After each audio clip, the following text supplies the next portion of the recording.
Ryan Anderson here, the driver of Son of a Digger, and you're watching Rod Rod's Championship League. What's going on, everybody? Project Rod here, and welcome to Stop 4 of Tour Violet. It's time for qualifying, but before that, let's take a look at the leaderboards from last week's stop of Tour Blue. Now a 5-point difference between Megalodon and Black Pearl, so things are getting tough. It's going to come down to the final stop to see who's going to be the Tour winner and who's going to get invited to the World Finals and the LCQ. But last time we were in Tour Violet for Stop 3, Matt Johnson went back-to-back in qualifying and racing, but unfortunately had his streak of best trick wins snapped by Dragon and Arcanine 59, and then Daniel the Fireball Murray finally pulling through with his first freestyle win of the season. So it was a great one, but Arcanine 59 ultimately was the overall event champion for Stop 3 of Tour Violet, and this was the leaderboards after that. Now a 13-point difference between Max D and Northern Nightmare. Dragon still somewhat in the race, still has some ground to cover, and it's going to be interesting to see what the result of Stop 4 is going to be. Let's go ahead and get started with qualifying here in Colorado.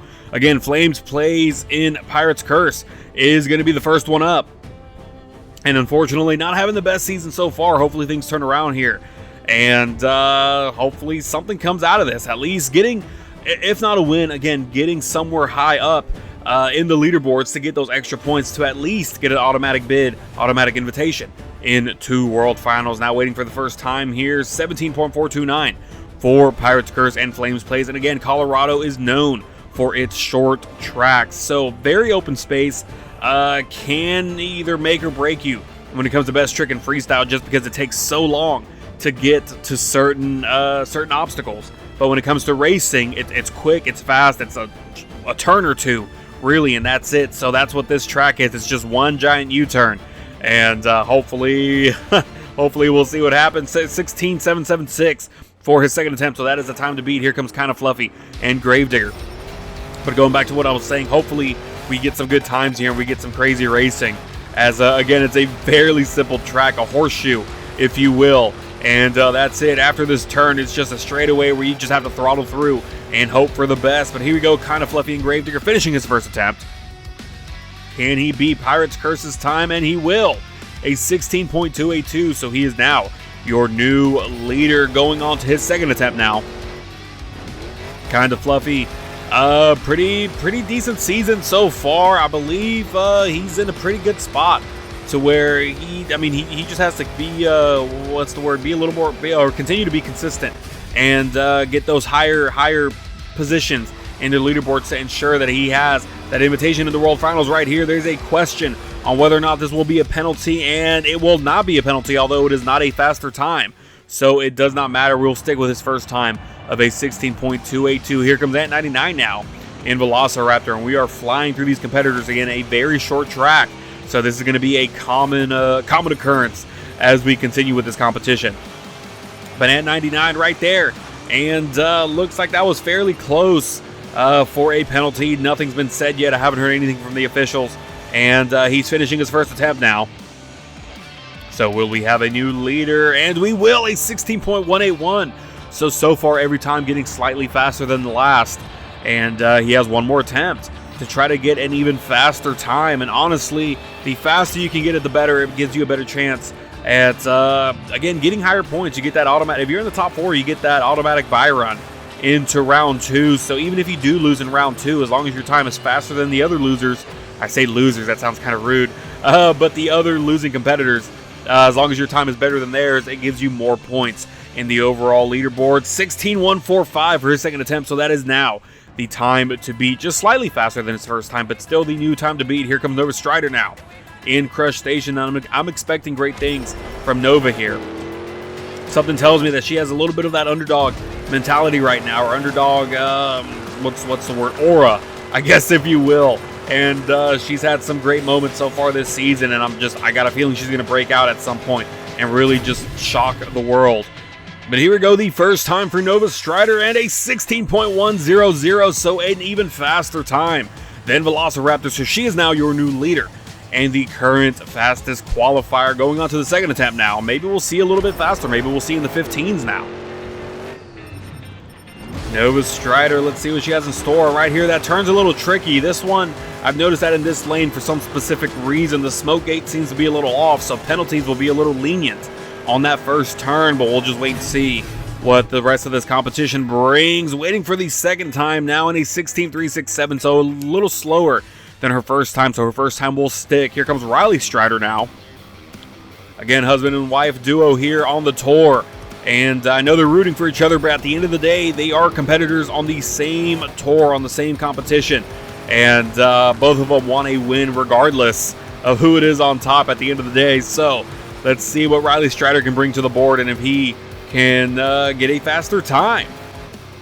So far, every driver has had a faster time than the last, and a 16.100, so currently tied with Riley Strider. So the second time is going to be the tiebreaker. That's why every truck gets 2 opportunities, just in case we surprisingly have drivers get the exact same time. The second time will be the tiebreaker. So if this one's faster or slower than Riley Strider, or excuse me, Nova Strider's second time, then that depends on whether or not Riley will be the leader or in second place. So here we go. Let's see what this is going to bring. And finishing the first attempt. And I am hearing now that there is a question on whether or not a penalty will be served right there. It was a close call, but he did go right over the smoke gate, which is allowed in the regular season, and a 15.700 for Blue Thunder. So we are now in the 15-second mark. And Riley Strider has taken the lead away from Crush Station and Nova Strider. So that's going to be a fun conversation to have later on after the show. Here's Toucan Plays now in Avenger. Let's see what he has in store for us. Has been fairly consistent this season, kind of in the middle of the leaderboards. Not too high, not too low, just in the right spot. So definitely should be getting an invite into World Finals. But you never know, things can change, and he can easily tank at this competition. 16.156, so a great time, but not enough to beat Riley Strider's time. Here we go to attempt number 2 now. But again, he's been consistent enough to stay out of the danger zone. So hopefully he can at least keep that momentum, so to speak, and just keep him there enough to get an invitation to the World Finals and then really just let it all loose in World Finals. Again, we're going to be in Death Valley for World Finals this season, so it's going to be interesting to see what's going to happen. Finishing a second attempt now.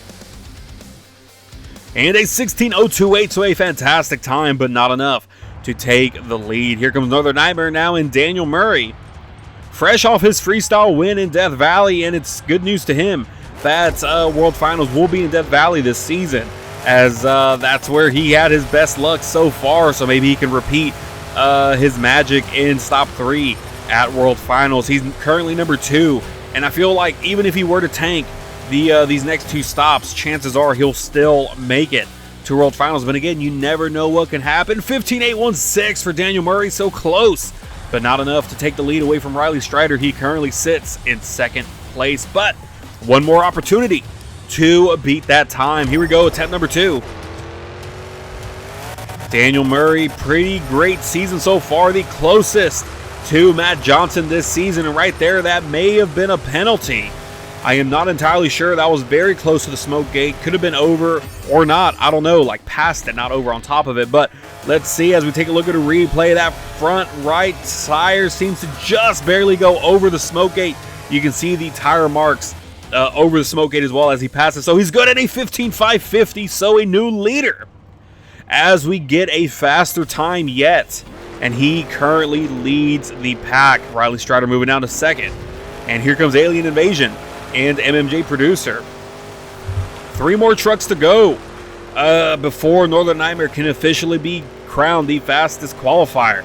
Let's see what's going to happen here. Alien Invasion getting his first time done. What's going to happen? And a 16.052, so a fantastic time, but not enough to take the lead. One more opportunity though, and as I mentioned this, Matt Johnson and Max D currently has a winning streak of 3 for fastest qualifier. So if Northern Nightmare can keep that lead, he will snap that streak, and it could be somewhat of a slow downfall for Matt Johnson. Not to say that he's losing his game, but you know, he lost the best trick streak, the overall event champion streak. Now he can lose the fastest qualifier streak. 16.085 for Alien Invasion, not enough to take the lead, so he will currently sit in 3rd, 4th place in the leaderboards. Here comes Dragon and Argonine 59. Honestly, between Matt Johnson, aside from Matt Johnson, Northern Nightmare and Dragon have been some of the fastest competitors on this track. So if anybody can beat Northern Nightmare, it's going to be Dragon. And we're going to have to wait and see. Waiting for his first time now as he comes across the finish line. waiting to see the final result, a 15.933, so enough for third place. But he has one more opportunity again, Northern Nightmare. I'm sure Daniel Murray right now is sweating bullets because it's very close. He can get those 12 crucial points that gets him that much closer to getting the lead from Matt Johnson. But the Dragon and Arcanine 59 would love to take the lead, as he's slightly behind, but not far enough to where he's out of this completely. So here we go, the second attempt. Can he take the lead? No, he will not take the lead. 16.067 for Dragon, so he will remain in that third place spot. But here comes Matt Johnson and Max D, the most dangerous driver on the racetrack right now in terms of both tours, as he's currently undefeated in racing coming into this competition and has had 3 fastest qualifying wins. So let's see what's going to happen here. A great turn for Matt Johnson and Max D, but it's all going to come down to this straightaway as he comes to the finish. Will we have a new leader and ultimately a winner? Or will Northern Nightmare hang on for one more attempt, and Northern Nightmare will hang on for one more attempt? 15.982 for Matt Johnson and Max D, so it's down to this. If he can't get it here, then Northern Nightmare will be your fastest qualifier. And that streak that Matt Johnson had so far is at risk of being snapped. Let's see what's going to happen here. Coming to the first turn. Again, there's only 2 turns here. It's a horseshoe track. Can this be it? He's on the straightaway. Daniel Murray sweating bullets at the moment as he has an opportunity here to be the fastest qualifier, and he is done. Let's see what the time is going to be. 15.850, so Matt Johnson and Max D will not be able to go 4 for 4 as Daniel the Fireball Murray is your fastest qualifier here in Colorado. Matt Johnson getting that third place spot. Blue Thunder second, Dragon fourth. I know I went completely out of order there, but you know, it is what it is. One take and we continue on. This is the leaderboards for qualifying after today's competition. And let's go ahead and take a look at the bracket. The racing bracket. There you go, the W Racing bracket. Northern Nightmare, Dragon, Max D, and Blue Thunder getting those bye runs into round 2. And look at this, look at the bottom. Crush Station has an opportunity to race her husband in round 2 if she can beat Pirate's Curse. So it's going to be interesting to see as we take a look at the leaderboards. Down 11-point difference between Max D and Northern Nightmare. So it's going to be interesting to see how this the rest of this competition will unfold. Here's your overall event championship leaderboards for this stop. Again, it's going to mimic that of qualifying leaderboards, so we won't pay too much attention to this as we continue on. But next competition will be racing. So be sure to check it out. It's going to be a great one to watch. Be sure to hit that subscribe button for more Showdown action. Be sure to hit that like button, and we'll see you on race day.